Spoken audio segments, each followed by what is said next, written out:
Finally, Dante began very slowly backing up, still pointing his hand and seemingly directing the beam of light that was destroying the orc horde. None of them seemed to make the connection visibly, and Dante started to worry it had all been a wasted effort. Finally, the orc swarm closed close enough that some of them could actually fire at the chapter master with some semblance of accuracy, and Dante made his next move.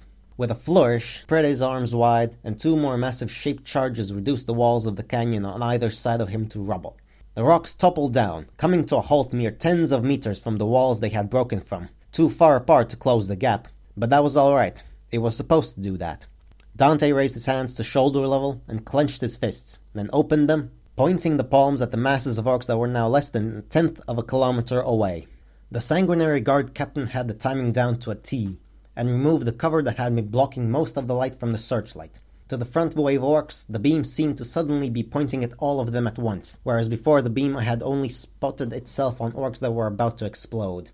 It seemed a few of them had made the connection after all, since the front rank suddenly stumbled and slowed, some getting trampled or crushed by their fellows.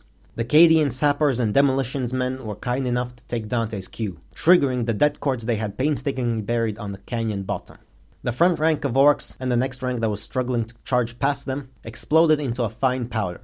Before the orcs had a chance to sally forth again, however, Dante made his second-to-last move of the morning. With a sudden shout that echoed through the speakers and amplivoxes he had ordered placed throughout the ravine, he drew the perdition pistol in one hand and the axe mortalis in the other, and triggered the gilded, winged jump pack on the back of his armor. To the orcs, it looked like an angel of death had risen from the destruction. His shout called out from everywhere at once. "Come, alien vermin! Come and taste death!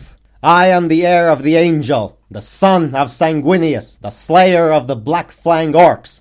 Come and face your end, you green-skinned trash!"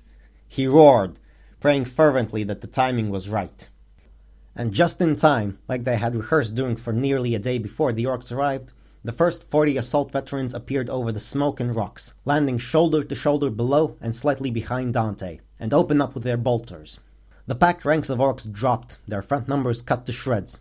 The bolter fire from the assault marines added to the unrelenting fire from the canyon walls, picking off several orcs per second constantly.